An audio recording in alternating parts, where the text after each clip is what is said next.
Tonight we're joined by Fintan Kelly. He is the Agricultural and Land Use Policy and Advocacy Officer at the Irish Environmental Network, and he's been working really closely on the nature restoration law. He's, from what I know, he's the go-to man. He's been working really closely on this over the last few years, so he's has great insight into the history of it, what stage it's at in Ireland, and where it's going as well. So he's going to introduce the nature restoration law. He'll explain what it is, what the timelines are, and how the Irish government plan to engage with stakeholders as well. And so I'll pass it over to Fintan and start the presentation here. Thanks everyone. Catherine. Good evening, everyone. So as Catherine said, my name is Fintan Kelly. I see a lot of familiar faces and names in the chat, so I think a good few of you know me already. My background is in environmental science and ecology, and I've been working in the Irish NGO sector for over 12 years, working with organisations such as An Taisce, Birdwatch Ireland, and the Irish Wildlife Trust. Currently, I work with the Irish Environmental Network and the Environmental Pillar, coalitions of over 30 of Ireland's leading national environmental NGOs. My work focuses on sustainable land use policy and advocacy, including farming and forestry, but in recent years, I've also coordinated a number of our campaigns on nature, including our campaign on the nature restoration law. Next slide, Catherine, please. So the nature restoration law was born out of the recognition that while the EU has some of the best environmental laws in the world, they are not being implemented, and gaps have emerged, such as the need to integrate climate action and nature restoration. We had quite a successful campaign in Ireland, which contributed to the successful adoption of the NRL at an EU level. Our campaign was influential in securing the support of the government, the vast majority of the Dáil, the support of all Irish MEPs on key votes, and we collaborated with Damon Ryan on a key letter of EU environment ministers that set up the final adoption vote in the EU Council. The law has survived a concerted effort from the far right to destroy it. However, it was significantly weakened, and the fight to see it implemented continues to this day.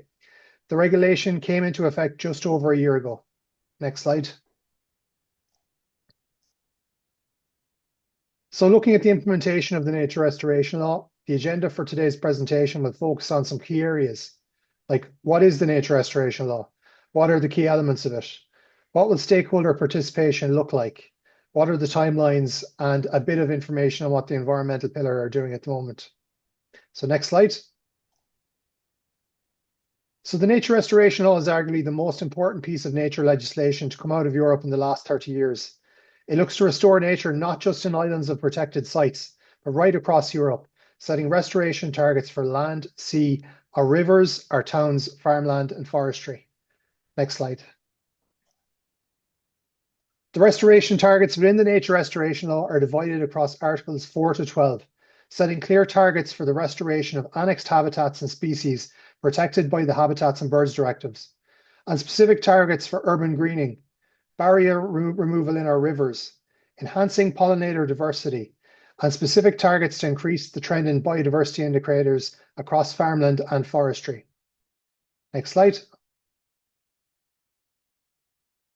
So going into a bit more detail, a key shortcoming of the Habitats and Birds directives is their failure to set clear targets and timelines to incrementally restore annexed habitats and species to favourable conservation status. In the absence of this implementation framework, Member States have failed to act. Article 4 focuses on the terrestrial environment, and Article 5 focuses on the marine. These are, in my opinion, the most important elements of the nature restoration law. In short, they set clear targets for Member States to put in place habitat restoration measures for 2030, 2040, and 2050, with a view to incrementally restoring habitat and re-establishing habitat so that favourable conservation status can be achieved by 2050. Next slide, please. Other key aspects of the articles include the need to restore additional habitat for species, to enhance connectivity between habitats, and to ensure no backsliding. Next slide, please. Under Article 8, Member States must ensure that there is no net loss in urban green space or urban tree canopy cover. And Member States must achieve an increasing trend in the total national area of urban green space until specific targets are hit. Given the absence of a clear commitment to protect green space in national policy, these new targets will require changes in how we approach housing and infrastructure moving forward. Next slide, please, Catherine. Article 9 relates to the restoration of rivers and floodplains, And the key target is to restore at least 25,000 kilometres of free-flowing rivers across the EU by 2030. As this is an EU-level obligation, it's quite weak in terms of enforceability, but it's aligned with barrier removal work Inland Fisheries Ireland have already been working on. So this work is already underway, and I'd be confident that we will see some positive projects emerge from the National Barrier Removal Programme. Next slide, please. So Article 10 relates to pollinators, and it's the only element of the law that was actually strengthened rather than weakened during negotiations. Member states must halt and reverse the decline in pollinator populations, achieving defined targets to improve pollinator diversity. These targets could have far-reaching implications, given the implied need to address key pressures at landscape level, including habitat loss, habitat fragmentation, loss of wild-flowering plant species, and addressing pesticide use. Next slide, please. So Article 11 relates to nature restoration and climate action on farmland. It sets the target to achieve an increasing trend at national level for key indicators, such as the Grassland Butterfly Index, landscape features, such as hedgerows, and the Common Farmland Bird Index. Next slide, please.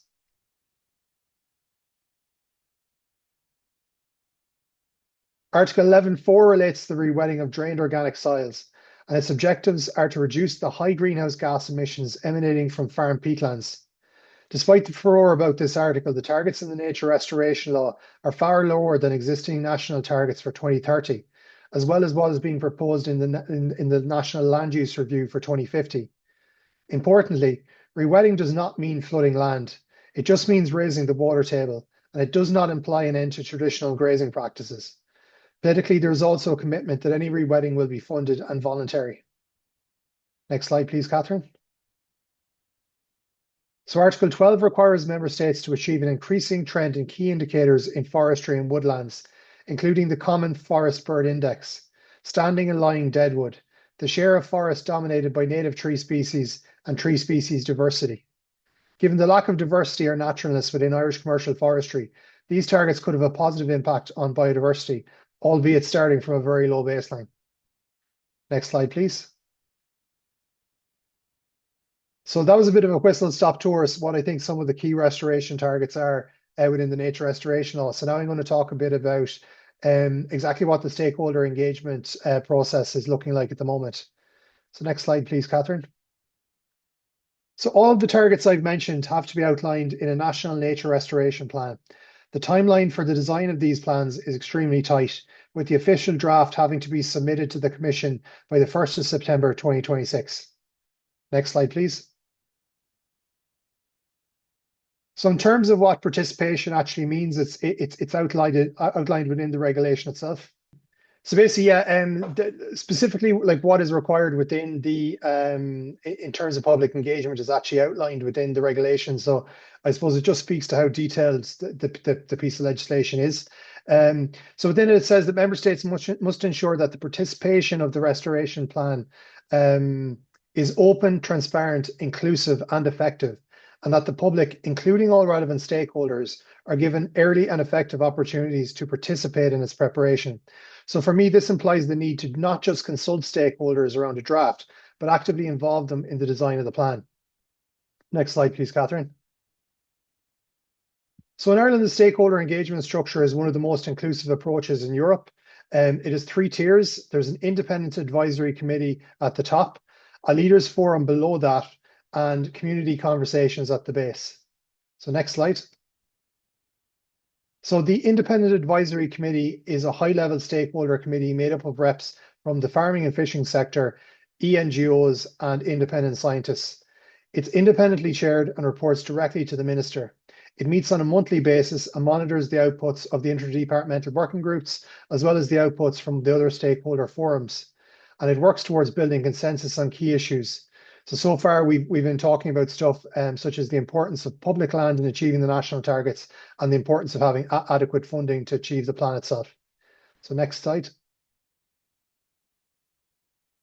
The Leaders Forum is a broader stakeholder forum. It has held meetings around the country, including dedicated meetings on farming, and there are upcoming meetings planned on the marine and the urban environments.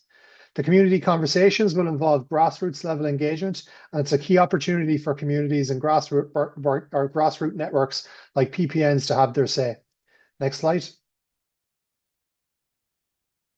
Based on an update I received just today, I can reveal that the community conversations is open to everyone. It will be countrywide, and like the Leaders Forum, the events will focus on theme-specific issues, such as marine, farming, and urban, I'm guessing. The Community Conversations programme will be rolling out in September, starting in Lahinch, with further locations across Ireland to be advertised. Next slide.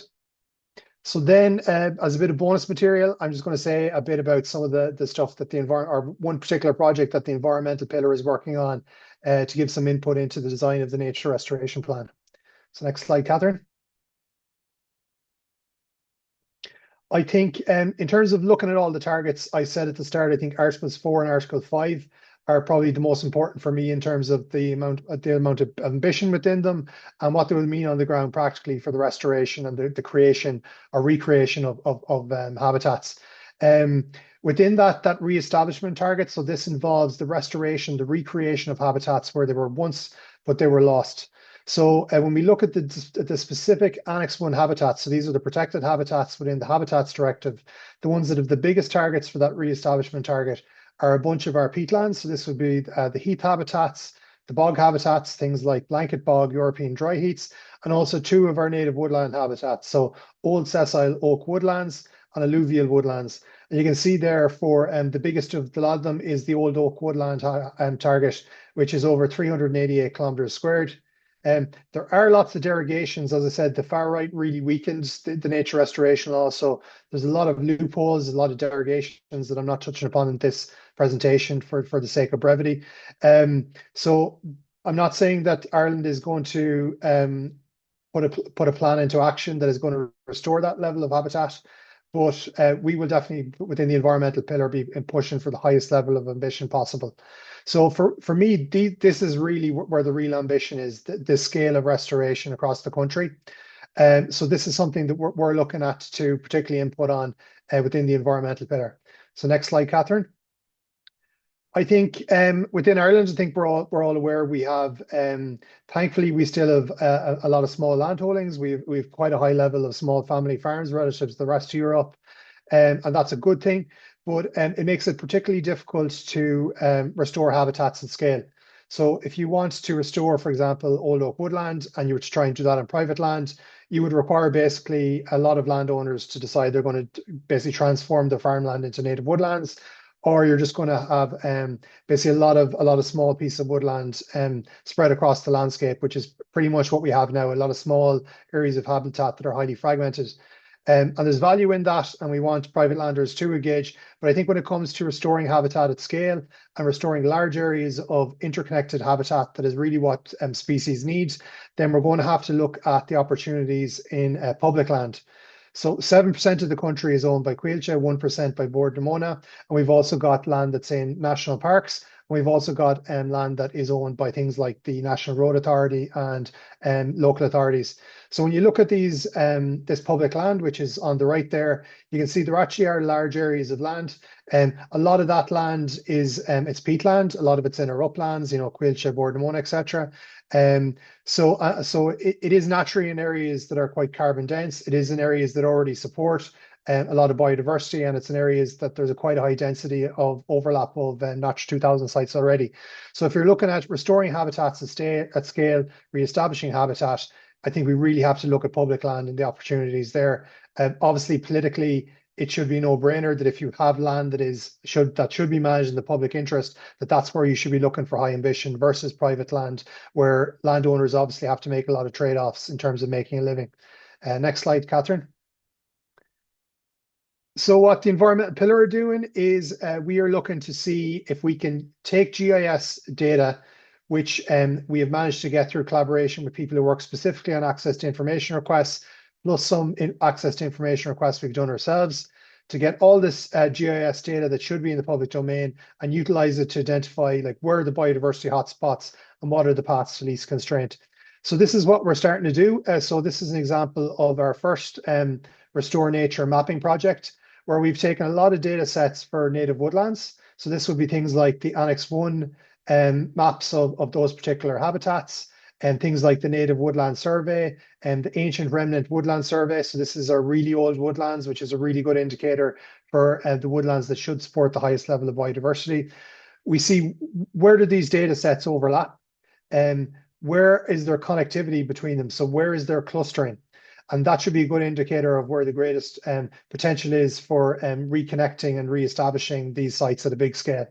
And then what we've also done is then we've said, where do these clusters overlap with public land? So this is everything, like I said, for Namona land, Cuilcha land, and local authority land, and of course national parks, because these are the areas where we should be managing just for our prioritizing for nature and nature restoration. And then when we put all that into our system, we get these big clusters. And what you can see there is a native woodland cluster down in southeast Wicklow, not far from where I am now. And if you look at the legend there, you can see that it's basically taken all those things into account that I talked about earlier. So this is, I suppose, the start of our contribution to the National Restoration Plan. And we want to see the government be really ambitious. We want to see them utilise public land and deliver on the promises they made to farmers and private landowners, where they said that the main focus would be on public land. I think this is the best way to go about it. Not in a piecemeal way, but in a really ambitious way, saying we're going to create new big areas of habitat that are well interconnected and highly biodiverse. So next slide, Catherine. So that was the whistle stop tour. Hopefully gave you an idea of at least what I think the most significant elements of the nature restoration law are for native restoration or nature restoration at scale, and what the stakeholder engagement process looks like. I think in particular, the community conversations are really relevant for PPNs, and then a bit of what we're doing. So it might give you some ideas about the kind of things that you might want to bring to the table when those community conversations do happen.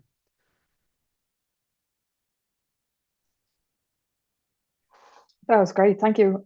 Yeah, absolutely jam-packed with information there. I thought the overview of the different articles and targets were really useful to know, even just to get that kind of whistle-stop tour of them. So if anyone has kind of is working on specific projects or areas, they kind of have an idea now of what articles are relating to those areas.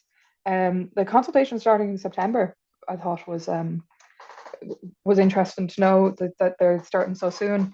And as I'm chatting away, I should say, please do put your questions in the chat, or you can also raise your hand. If you can use the little raise hand icon, that would be great, because that puts you at the top of the list here on the screen. But if you have any difficulties using the chat or the raise hand icon, you can raise your hand in screen and I'll try and see you, or just unmute yourself to ask your question. So we're starting off here from the chat. We have Peter Wise asking, what GIS programs are you using for the GIS mapping project? Yes, we're actually working with a really good GIS expert. So he's an external consultant that's working with us on this. So I'm not an expert in the program itself, but I believe it's ArcGIS, and we're using, I think, the Bratislava version. So I was able to go online and download that for free, and everything we're sent on. It's got great functionality, and just even playing around with it, it just gives me great ideas of things we could do with it moving forward, not just in the nature restoration, all but broader as well. So that's what we're using, and yeah, it's I'm really impressed with what we're producing at the moment. Wonderful. And asking about the slides, can we email a copy of the slides around, if that's okay with you? That's fine with me, yeah. Great. I mean, you might have seen I've lifted some of the slides from different sources. Some of them would be things we've been presented in the IAC. So I'm happy enough with people having those. And if the department gives out to me, so be it. And then any idea how non-reduction in urban green space will work? What is meant by urban green space? Yeah, so a lot of this stuff, like for the fine detail, you have to get into the actual the regulation itself. It's not an article I put a lot of focus on, because a lot of elements of it, as far as I can see, is just sort of best practice in terms of adaptation to climate change. So trying to deal with these I suppose just the heating effects of living in concrete areas, living in tarmac areas in a warming environment. So the idea is to increase green space, to increase tree cover. Those are defined within the regulation. It's not all tree cover across the whole country. So urban areas have to be a certain size. They have to reach certain criteria to qualify. And then within that, there's further details. So off the top of my head, I couldn't say, but it's all covered in the article. In terms of what the implications are, I actually think that it's like having reflected more on it, it's going to be pretty impactful. I think it's going to be pretty controversial because like my impression would be that we don't actually have real national targets for the protection of green space. A lot of our housing targets are actually depending on developing green space. So when we got a presentation from the Department of Housing and the IAC, this was their big concern. They basically came in and said, you know, we've been actively developing our private developers, I should say, have been actively developing on green space within our urban areas, and that's how we're planning to continue. And now we've a law that's not going to allow us to do that. And I suppose as a committee, we were kind of saying, well, you know, this is law, so you have to stop doing that, and you actually need to bring in national policies now to protect green space, because you know, obviously, housing, homelessness are huge issues, but I think we have to be really mindful that we're trying to build communities long into the future and that people need access to green space. There's also a big social justice issue to this because we know that there's a lot of inner city people don't have access to green space, and that you know that those are the kind of areas that are going to be impacted. So in a Dublin context, we know South Dublin, a lot of green space, inner city less. You know, are we going to see that kind of trends continue, or is the inner city going to end up with no green space? So I think a lot of this stuff is going to come up in sort of national debates, and I suppose it'll fall on the NGOs really to champion this. That green space is really important. I think it's the lack of imagination when it comes to developing housing is what annoys me. It's one of my pet peeves that there could be so much integrated green space into these areas as well. If you are talking about developing, you know, large scale development, but that's a whole other thing. but yeah, a bit more imagination I think is needed in these kind of very far looking endeavors. So the next question up then, excellent overview. What are the priority habitats, e.g. bogs, etc.? So basically it's like I said, the Articles 4 and 5 are really about implementation. So we have legal obligations for the last 30 years under the Habitats Directive, for example, to restore all of the Annex 1 habitats. So that's things like raised bogs, blanket bogs, like I said, the old oak woodlands, all those kind of habitats to favorable conservation status. But because there was no defined deadline, there was no incremental targets and timelines, member states just said, okay, I will do that. And then just watch us do nothing, you know, our hands are doing nothing. So that's basically what's happened. And, you know, recently, the last few years, the European Court of Justice had to bring Ireland to court over a failure to, you know, properly designate enough sites for these particular Annex 1 habitats, the failure to put site-specific conservation objectives in place, and the failure to put management plans in place. So this is what Article 4 and 5 are trying to do. They set targets and timelines for 2030, 2040, and 2050, and it's for the specific habitats, as I said, that are within the Habitats Directive, but then there's also an obligation to restore additional habitat for the species that are protected under the Habitats Directive, but also the species under the Birds Directive. So if you're kind of thinking about it that way, really, those elements of the NRL are really just implementation targets for things we've had for the last 30 years. So if you're familiar with Annex 1 habitats, that's basically what we're talking about. And actually, the Annex 1 habitats in the birds directives are listed in Annex 1 of the NRL. So it's very convenient. There's still Annex 1 habitats in across both pieces of legislation.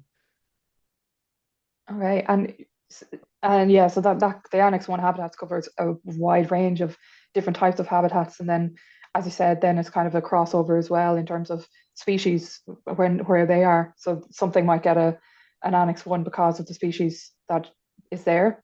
Am I right in saying this? Yeah, I mean, so there is, so like I said, this is something we've been discussing a lot in the IAC. And one of the elements of the law that was weakened by this far right push was the amount of flexibility it gave to member states to basically decide what they're going to restore up to 2030. So I think ultimately they have to hit the targets for 2050. So everything should get there, but they've actually given a lot of flexibility to member states to decide how they're going to go about things for 2030 and then to a lesser extent 2040. Um, I mean, I suppose everyone in this call would probably want to see, conservation criteria prioritized, and that's what we've been advocating. So I mean, priority habitats, things like active raised bogs, things, the kind of habitats that support particularly threatened species. So I'm thinking things like hen harrier, freshwater pearl mussel. Those are the kind of habitats that really should be prioritized for 2030 and beyond. Um, then there are other habitats like the ones I mentioned that have such big re-establishment targets that really you can't ignore them at any stage. So you can't say we're going to start working on those after 2030. Like you just need to start working on them straight away. Otherwise, we're just not going to reach those targets. So the member states do have a lot of flexibility, but I think within the 2050 target, there is sort of there is limited flexibility for certain habitats. There's probably too much flexibility for some of the habitats that have really small targets. So by virtue of the fact they are quite small in themselves. Um, so yeah, there's nothing really we can do that as a community at this point because the law is the law. There's bits in there that we got over the line that the far right didn't want. There's a lot of things in there that we didn't want that the far right got over the line. And I suppose it's just that idea that the battle continues. We moved from an adoption campaign to an implementation campaign. We're still fighting tooth and nail for all of this, and we're trying to fight for the best plan possible. And I think it's really important that people engage with the community conversations and that really push for ambitious implementation. Mhm. Okay, great. Thanks for clarifying. Um, and then next question from Grania. Hi, Fintan, great summary. I'm volunteering with a group to preserve a wilder space in the north side of Cork City. Can you suggest how to influence this? There's approximately 100 acres in urban area. Brilliant. Thanks, Grania. I suppose they're like the nature restoration law is so broad that it's like if you're like me and you like looking at pieces of legislation as tools and you kind of think about, all right, how can I use that piece? How can I use that piece? I mean, there's so many bits in it. So if you're looking, for example, to protect a green space within Cork, then I think the Article 8, like basically the urban green space target is essential. So for example, if someone was to come with a planning application tomorrow and say we want to develop all of that green space, you could basically put in a planning observation and say, well, Cork is within the remit of Article 8, which requires no net loss of green space now, and we're supposed to reach these other targets. So that'll be one element. I think if supports annex habitat, you could also then raise and say, well, the NRL is now law. It's moved us beyond just protecting what we have to restoring. So it makes no sense to now come in and destroy an annexed habitat because that just again adds to what we need to achieve in the future. So we need to, if we lose any more of this habitat, we need to, build on that again. So I think there's lots of elements like that I think would be very useful for a case like that. Very good. Yeah, that would be very useful. Then Stephen is asking, in Article 5 Marine, is the intention to restore existing Natura sites?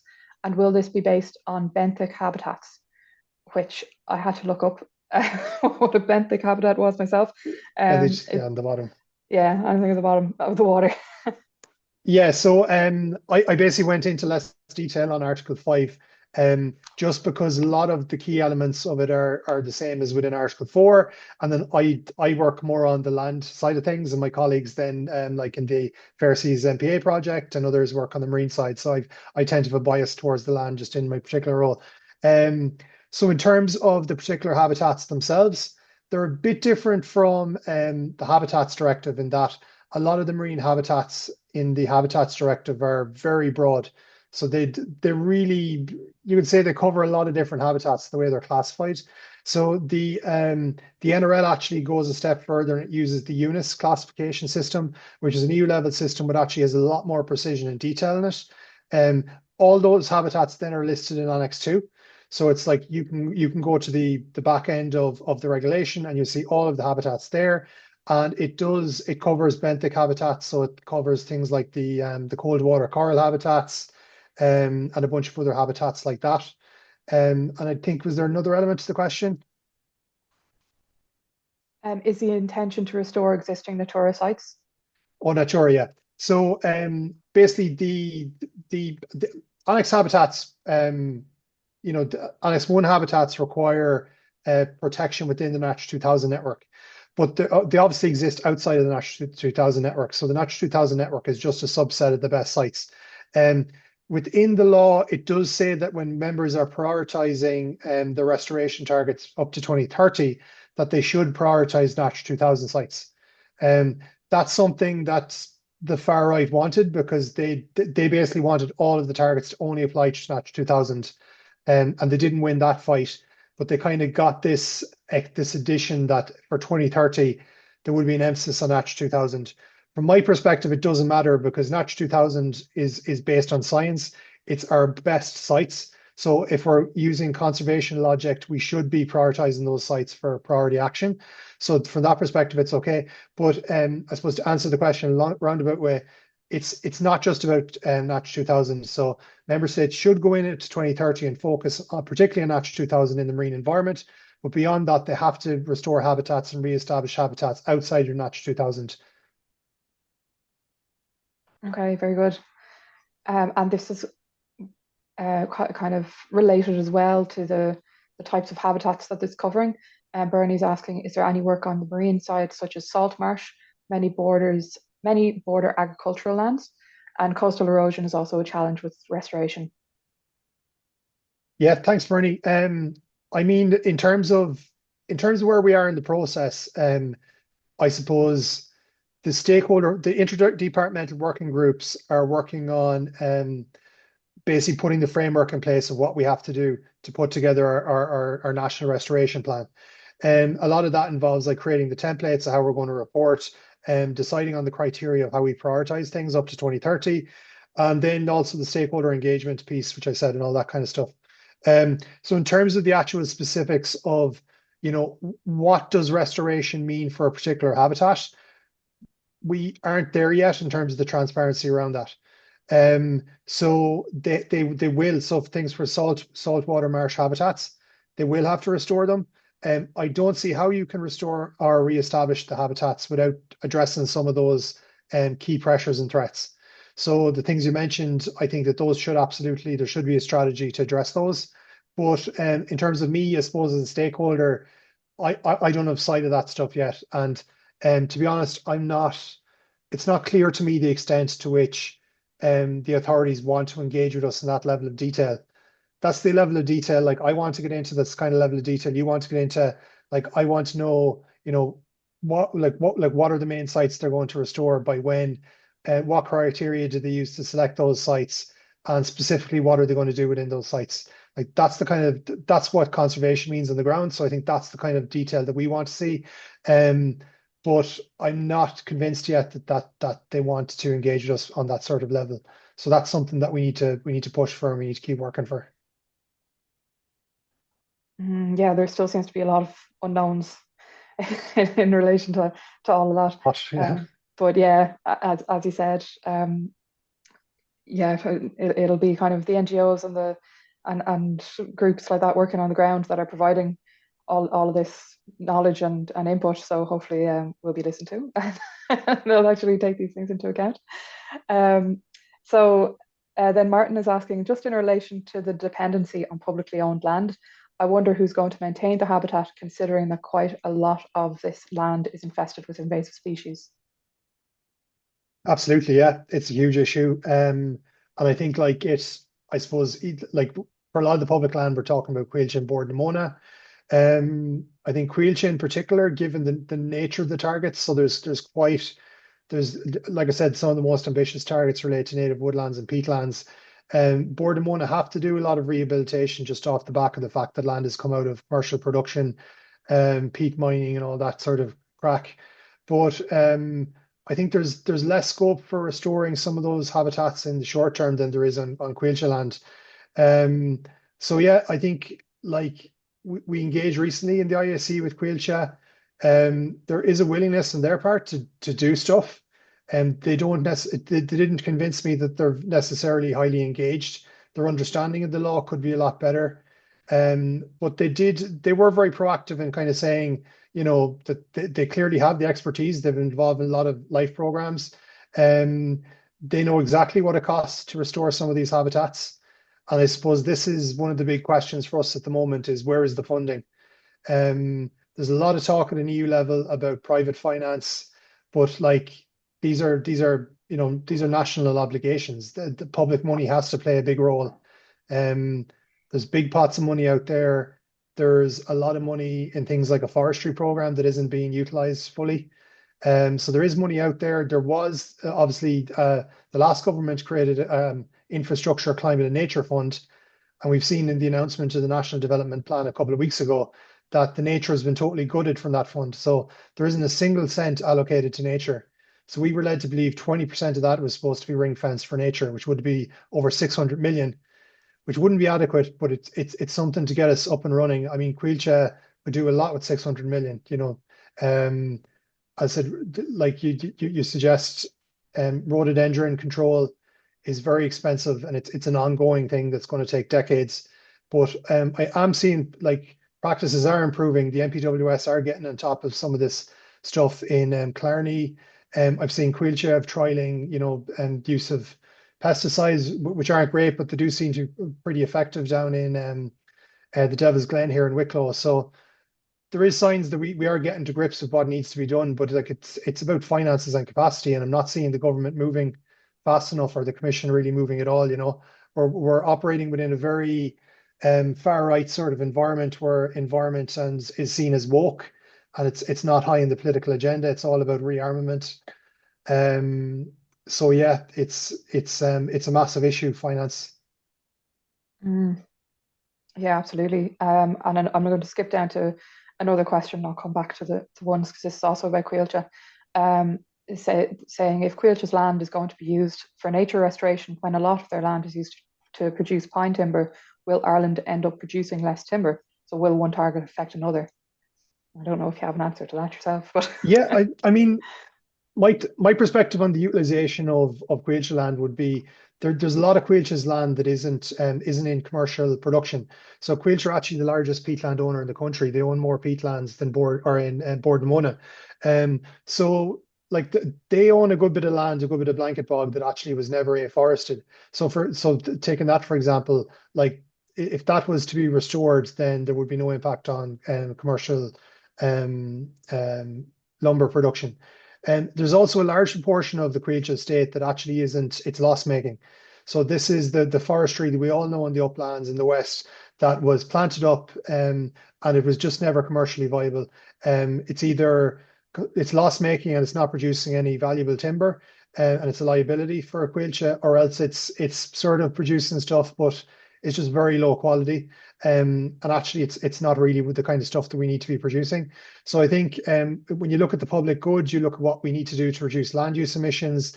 We look at the value of this land if it was restored for nature and the reduction in water quality impacts, all this kind of stuff. It makes much more sense to restore this habitat. So I think that we could actually restore a lot of Quechua land without significantly impacting on their commercial activity. I'd love to hear that. Well, this is the way they're going to approach it, and this is the way the government is going to approach it. Hmm. And I suppose from our perspective, the lands that are least, I suppose, degraded. So this would be the lands that were never afforested, or the lands that were afforested, but they're not commercially really pulling their weight, is because there's deep peat there. So from a conservation perspective and from a climate perspective and a water perspective, these are the kind of areas we would be prioritizing anyway, even if we totally ignored the commercial side of things. So I think there is a sort of coming together here where even if Quilcha came at it from a commercial perspective and we came at it from an environmental perspective, there should be a consensus here on the kind of areas that we should be looking at. Which is very hopeful. I find it very hopeful, and like especially looking at the GIS map with the where all the public lands are, and as you said, there are a lot of crossover benefits between the environmental and what they can do. So yeah, keeping my fingers crossed because yeah, there is really some hope, a lot of hope in there. Um, And I think like Quilcha's transfer of lands within the Neffen area, so basically the Neffen rewilding over to MPWS. I mean that's sort of a blueprint. You know, the Quilcha had a bit of land. It's not commercially viable. It's a liability for them. it could potentially be a great asset for nature. I'm not going to come on here and say it's an asset for nature at the moment because it's still sheep and Sitka spruce plantations.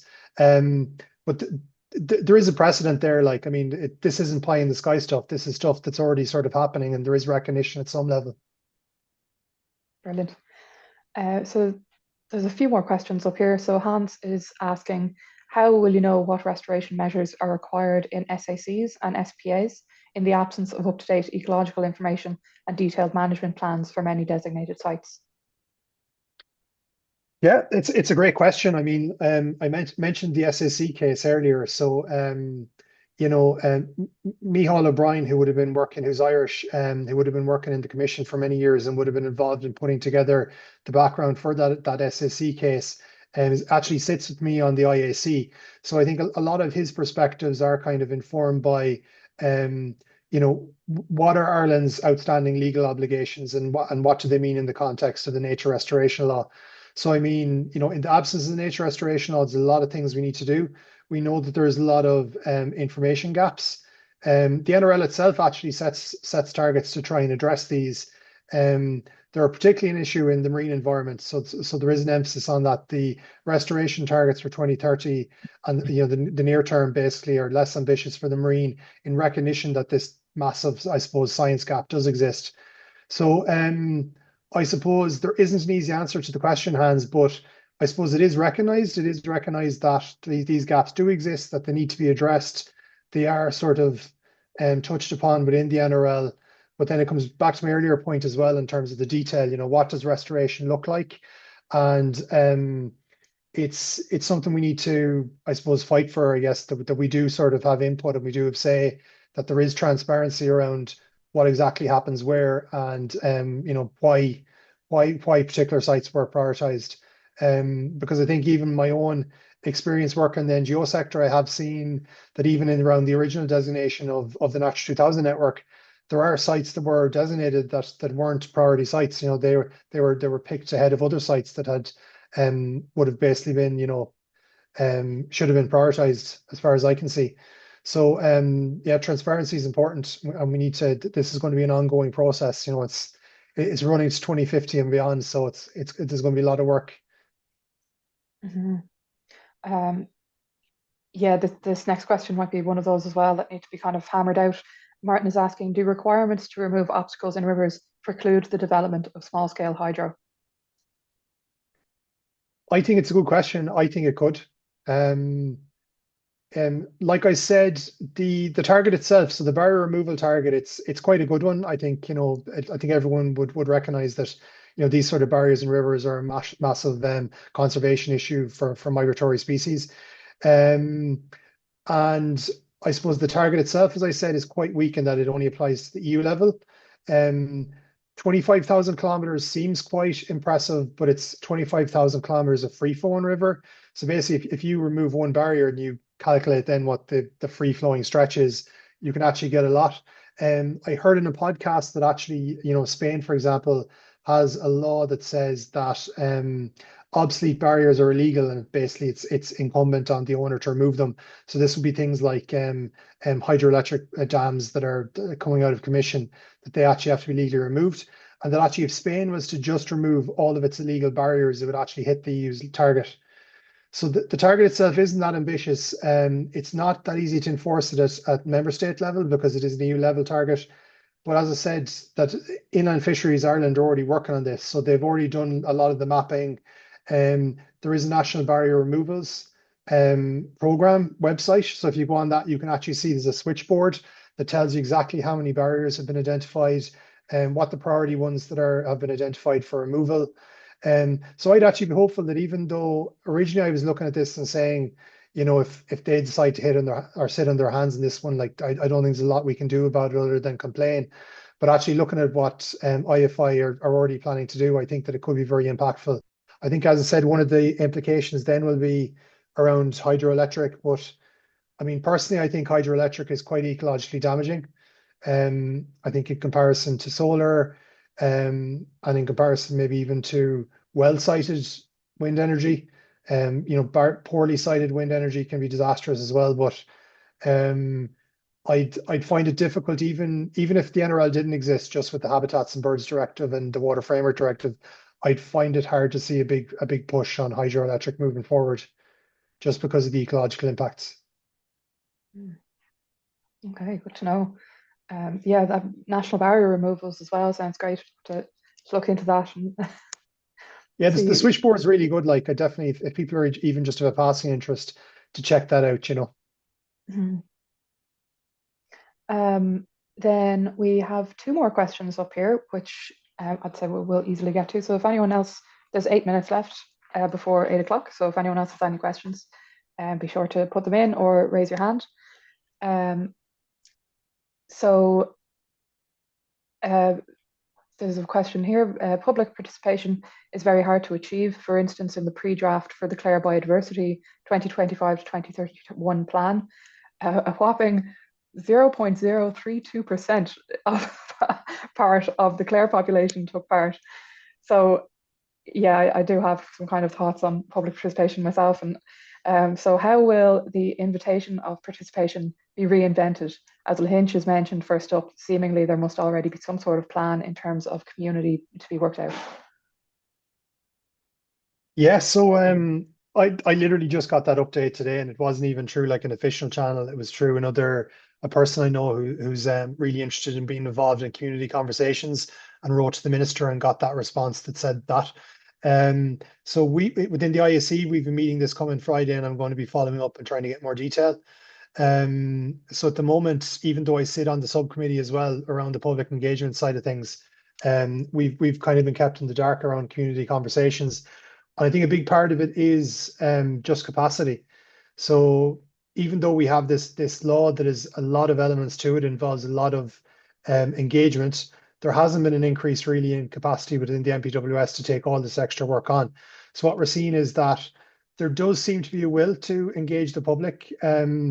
Engaging with colleagues at an EU level, I can see that there's a lot of member states where their countries are just basically treating this as another consultation, where they're not probably not going to be engaged. There's going to be a draft. It's going to be put out to an online public consultation, and then there'll be a consultation summary kind of thing. At least in Ireland, we do have there is this ambition to have this three different levels of engagement. But again, I think the feedback from people who have been at both the Leaders Forum, the IAC, is that it's very well facilitated, that the events themselves are quite good, but the nature of having a one-day event on one topic and having so many people in the room and trying to summarize the input is that it does end up being very high level. So, I mean, all the meetings so far, like if you went to a leaders forum, and maybe some of you have, like you're not going to come out of that thinking I really got a chance to make a pitch for a particular site within my locality, because that's just not the level that they're able to engage at with the capacity and the amount of meetings that they're having. So I suppose I'm a bit both ways with it. I can see it at a national level or an international level. What Ireland is doing is quite good. It's probably best practice, but just because of the lack of capacity within MPWS and the tight timelines, that actually what is being done is quite limited in itself. And I do hope that community conversations, that people do have the opportunity to raise more of specific sites and that kind of stuff. But the fact that that information I was given says that there will be particular themes, so I'd imagine that will mean like urban, marine, terrestrial, for example. I think that again implies a very high level, like high level sort of national perspective. Mm. Yeah, it'll be interesting to see what kind of route they take. Um, yeah, as you say, I think there's a lot of work to be done on kind of achieving impactful community input. And yeah, even in things like the questions they ask, I know a lot of submissions that come out, like a lot of them will just be leading questions, or so that they kind of hear what they want to hear. But I think if people, even everyone here, now that you kind of have a baseline of where it's at, you're not going into it blind, and you might hopefully have a bit more information to bring with you and be able to ask what you want to ask for rather than being led into something. So things like knowing, what areas, if you have areas in mind, just going in armed with that knowledge, and you know be sure to get it in there and get it recorded, then that would be really helpful. And in terms of the community conversations, as soon as I find out information about them, and which I'm thinking now I should also be writing around and trying to find out more information. So I'll work on that. But yeah, as soon as I find out information, I will send it out to the PPNs and to everyone on the PPN representatives list, which you may have gotten this through. If not, I'll share the link to sign up to the mailing list at the end. And you can sign up there to hear more about any updates or anything that we receive. So there's just 3 more questions and 3 minutes. So can land that has already been or in the process of being restored be taken into account, for example, Neffin, as you mentioned, or Glen Bay National Park? Cool question. I actually, off the top of my head, I can't think what the date is for it something being included in the National Restoration Plan. I'd imagine it would be like the date that the NRL came into effect, which would be August 2024 up to 2020 or 2050 should be the window. So if something was done like a decade ago, like it shouldn't, I don't believe it should be included in the plan. But I suppose the specific targets are linked to the Article 17 reporting of habitat in good condition. So that target and also the favorable reference area target. So I mean, ultimately, that's what you're working to and that's what you're working back from. So I suppose if something contributes to getting to that target, maybe it could be argued it is contributing, but I'd imagine that you can't just pull something out of the hat that was done through a life program 20 years ago. Yeah. Yeah, I'd like to think so. And in terms of wild Neffin, I mean, things are happening, but I mean, it's not transformational change hasn't happened yet, let's say. Mm-hmm. And then lastly, where online can we view Ireland's restoration and re-establishment targets, such as the oak woodlands, the targets in the presentation? That's also a good question. So the NPWS have set up a dedicated website. They have committed that everything that is discussed in those stakeholder forums will go on there. So there will be transparency around it. So that really should be the place that you can get those targets. If people are really interested in the specific targets, I've created spreadsheets myself.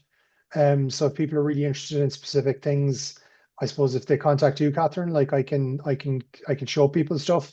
It's my own work. It's not the government's work. So, if they come up with something different at the end of the day, it's, bear that in mind, but I can definitely let you know what my thinking is. Very good. Thanks for the offer. So that's it. We're just coming up on 8 o'clock. And yeah, thank you everyone for coming along. And thank you, Fintan, so much for all that really, really interesting information. As you said, it was whistle stop, but it was very in depth as well, like everything you touched on. So thank you so much for sharing all your knowledge. And if anyone has any remaining questions, you can email me. It's catherine@ien.ie, and we'll do our best to answer any other questions you might have. I shared in the chat there a link to two mailing lists that we have. One is the PPN Reps webinars and events. So if you want to make sure you hear about webinars and events specifically for PPN representatives and groups, you can sign up there. If you're not part of a PPN, a public participation network, please do sign your group up. They are crying out for more environmental groups, and they're really, really good in terms of networking and getting information, and also getting people onto the various policy creation groups within the county council. And then the second newsletter there that I sent is the sign up for the IEN public monthly newsletter. So that's kind of a broader look at events from IEN members and some local groups as well and PPNs. So that is available, goes out on the 1st of every month. So the next one will be going out next week. So if you'd like to sign up to that, you're very welcome to as well. And yeah, that's it for us tonight. Thanks, everyone. Thanks, everyone.